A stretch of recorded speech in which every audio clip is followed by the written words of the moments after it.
आज नेपाल का जितना भी खिलाड़ी था उनको विदा कर दिया गया है यूके के लिए, यानी यूके जाकर नेपाल अपना प्लास्टिक गेम खेलेगा और यहाँ से होते हुए स्कॉटलैंड नेपाल क्रिकेट टीम पहुँच जाएगा।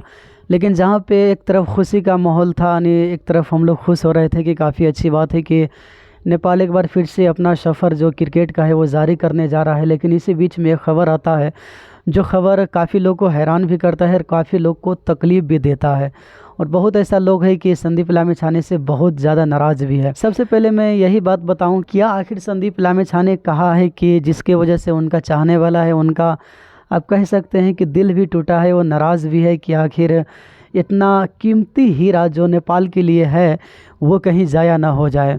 तो इन्हीं के ऊपर कुछ बात करता हूं कि संदीप लामिछाने आखिर कहा क्या है। तो सबसे पहले बताऊं तो संदीप का कहना था कि नेपाल क्रिकेट बोर्ड के साथ मैं रहना नहीं चाहता हूं, यानी आप समझ सकते हैं कि नेपाल क्रिकेट बोर्ड का जो एक सिस्टम होता है, यानी खिलाड़ियों को रखने का, यानी किसी को 1 लाख रुपया महीना दिया जाता है, किसी को 80,000, किसी को 70,000। तो संदीप लामिछाने को 1 लाख का सैलरी था, लेकिन इसके बावजूद भी संदीप लामिछाने ने जो आज उन्होंने कहा है कि अब मैं नेपाल क्रिकेट बोर्ड के साथ रहना नहीं चाहता हूं, या फिर उनका मैं सैलरी लेना नहीं चाहता हूं, तो इन्हीं पे आके एक सवाल ठहर जाता है कि आखिर संदीप ऐसा कर क्यों रहा है। क्योंकि इससे पहले भी संदीप ने एम्पायर के खिलाफ आवाज़ उठाया था। तो संदीप कुछ दिनों से सोशल मीडिया पे ज़्यादा एक्टिव रहने लगा है और काफ़ी ज़्यादा सवालात है जो उठाते रहता है नेपाल क्रिकेट के हवाले से या फिर एम्पायर के हवाले से। आखिर इसके पीछे रीज़न क्या हो सकता है? क्या संदीप लामिछाने को क्रिकेट बोर्ड की तरफ से सपोर्ट नहीं मिल पा रहा है, या फिर उनसे जलता है क्रिकेट बोर्ड, या फिर संदीप लामिछाने क्रिकेट बोर्ड से जलता है? हालांकि यहाँ पे आके दोनों सवाल बनता है, और तीसरा भी बनता है कि संदीप क्या दूसरा देश से जाकर खेलना चाहता है, या फिर नेपाल क्रिकेट के साथ वो अब रहना नहीं चाहता है। सबसे पहले बताऊं तो संदीप लामिछाने ने जिस तरीके से वो फैसला लिया है वो फैसला कहीं तक सही नहीं है। हकीकत क्या है ये तो मैं भी नहीं जानता हूं, ना आप जानते हैं। क्या संदीप लामिछाने को क्रिकेट बोर्ड की तरफ से सपोर्ट नहीं मिल पा रहा है, या फिर उनको नज़रअंदाज किया जा रहा है? हाँ, कई दफ़ा ऐसा होता है कि अगर आपको अंदर से सपोर्ट ना मिले, अगला आदमी अगर आपको सपोर्ट ना करे, तो यहाँ पे आके आप कोई ऐसा डिसीज़न ज़रूर ले लेते हैं जिसकी वजह से नेपाल क्रिकेट को और संदीप लामिछाने को भी काफ़ी ज़्यादा नुकसान हो सकता है। सबसे पहले मैं बताऊँ तो क्रिकेट बोर्ड में अगर किसी तरीके का कमी है तो मैं नहीं जानता हूँ, ना आप जानते होइएगा। और क्या संदीप लामिछाने खुद से अपने मन से ये सब कर रहा है, या फिर उनको बन नहीं रहा है किसी के साथ? मेरे ख्याल से जब से पारस खरका कैन बोर्ड में आया है, जब से मेरे ख्याल से संदीप लामिछाने का जो मामलात है कुछ बेहतर नहीं है। यहाँ पे एक वजह ये भी हो सकता है कि जिस तरीके से वाइस कैप्टन दीपेंद्र सिंह आयरी को बनाया गया है, जिसका अब अगर आप वनडे का एवरेज निकालिएगा तो सिर्फ 20 का निकलेगा। वही संदीप लामिछाने कुछ दिन पहले कैप्टन था, लेकिन उससे पहले जिस तरीके से उनके साथ मामलात किया गया, इसके बाद वो कैप्टनी छोड़ दिया था, यानी कैप्टन से उनको हटा दिया गया था। तो यहाँ पे क्या संदीप लामिछाने के मन में ये था कि अगला कैप्टन मैं बन सकता हूँ, लेकिन यहाँ पे उनको नहीं बनाया गया है? देखिए, जब इस तरीके से बात होता है तो काफ़ी ज़्यादा अंदर जाकर देखना पड़ता है कि आखिर वजह क्या हो सकता है। न तो वजह मैं जानता हूँ, ना आप लोग जानते हैं। तो यहाँ पे किसको हम गलत कहेंगे और किसको सही कहेंगे, ये तो आप ही लोग बता सकते हैं कमेंट करके कि आखिर मामलात हुआ क्या है। हालांकि जिस हिसाब से यहाँ पे बैठक में आज मीटिंग हुआ था और सब खिलाड़ी को बेहतर तरीके से विदा किया गया है, यहाँ पे संदीप लामिछाने को अगर आप चेहरा ध्यान से देखिएगा तो यहाँ पे निराशा जरूर हुआ था, यानी वो अपने आप को खुशी महसूस नहीं कर रहा था। जिस हिसाब से सबको माला पहनाया गया, रुमाल दिया गया है, तो सबसे लास्ट में जो आया था वो संदीप लामिछाने है। तो क्या संदीप लामिछाने को बनता नहीं है क्रिकेट बोर्ड के साथ, या फिर बनता है तो फिर ऐसा क्यों करता है वो? हालांकि नेपाल क्रिकेट को अगर किसी ने रोशन किया है तो संदीप लामिछाने, जिस तरीके से दुनिया के कोना कोना में जाकर वो बताया है कि नेपाल में क्रिकेट भी होता है। इसके बावजूद भी अगर आप बेहतर क्रिकेटर को आप नज़रअंदाज कीजिएगा तो मेरे ख्याल से नेपाल क्रिकेट भी बर्बाद हो जाएगा।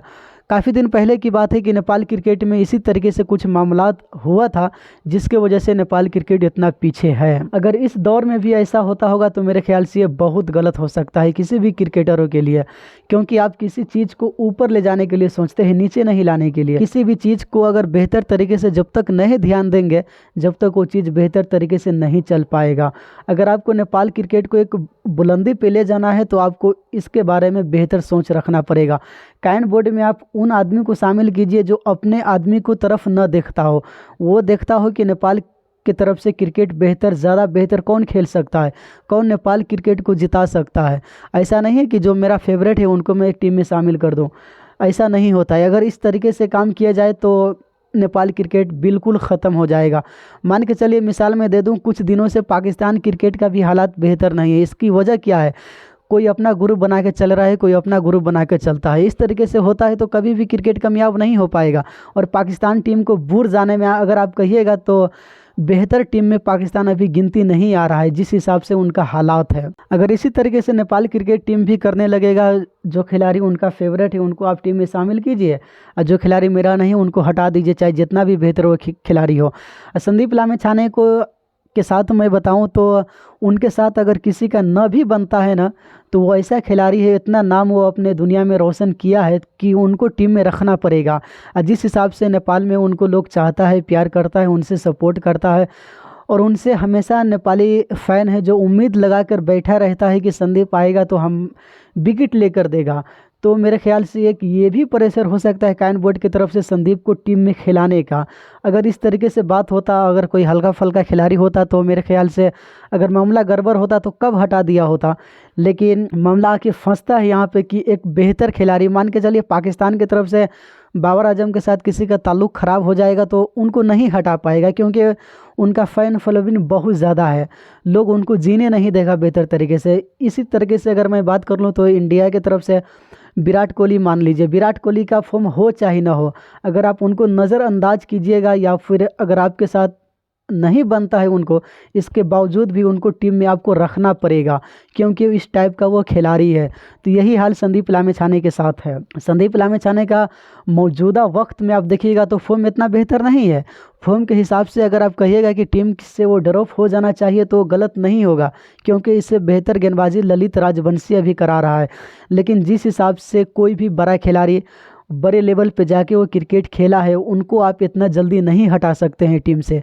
लेकिन संदीप लामिछाने नेपाल क्रिकेट बोर्ड ही से हट गया है तो क्या वो टीम के साथ अब कितना दिन चल पाएगा? मेरे ख्याल से जब तक इसके ऊपर कोई बेहतर फैसला नहीं लिया जाता है, जब तक उनको टीम में ज़्यादा दिन वो नहीं टिक पाएगा। मान के चलिए किसी भी चीज़ के साथ आपका रिश्ता है तो ही जाके आप उनके साथ रह सकते हैं, और आपका कोई रिश्ता नहीं है तो इस तरीके से काम नहीं चलता है। तो देखिए नेपाल क्रिकेट बोर्ड की तरफ से जवाब आया है कि फ़िलहाल इसके बारे में कोई ऐसा फैसला नहीं किया जाएगा, बल्कि मेरे ख्याल से स्कॉटलैंड से जब टीम वापस आएगी तो इसके बाद इसके ऊपर मीटिंग बैठा जाएगा, और ये लाजमी है, वो आपको करना ही पड़ेगा। क्योंकि एक खिलाड़ी जो टीम के लिए खेलना चाहता है लेकिन आपके साथ वो रहना नहीं चाहता, इसके पीछे रीज़न बहुत सारा हो सकता है। अगर मैं उनको ढूंढने का कोशिश करूं तो बहुत लंबा वीडियो बन जाएगा, लेकिन मैं इतना अंदर जाना नहीं चाहता हूं। लेकिन ये फ़ैसला से हम लोग नाराज़ ज़रूर हुए हैं, हम लोगों को तकलीफ़ ज़रूर हुआ है, और संदीप लामिछाने का जितना भी फ़ैन है उनको भी तकलीफ़ हुआ होगा, क्योंकि इस तरीके का फ़ैसला आपको तकलीफ़ देता है। और मन में एक चीज़ का डाउट रहता है कि क्या संदीप लामिछाने अब नहीं खेलेगा, और ऐसा हो भी सकता है। अगर इसके ऊपर जल्द काम नहीं किया जाएगा तो हो सकता है कि आने वाला अगला सीरीज़ में संदीप हमको टीम में नज़र भी ना आए। तो उम्मीद करता हूं कि जो भी चीज़ का प्रॉब्लम टीम के साथ चल रहा है या फिर कायन बोर्ड के साथ चल रहा है, उन पे बातचीत किया जाए और मसला को हल किया जाए। इस तरीके से अगर कोई ऐसे करेगा, कोई ऐसे करेगा, तो मेरे ख्याल से क्रिकेट कभी भी आगे नहीं जाएगा। तो चलिए आज के लिए इतना ही। हमारा वीडियो अगर आपको अच्छा लगा है तो आप कमेंट करके लाइक कर दीजिएगा और चैनल को भी सब्सक्राइब कर लीजिएगा।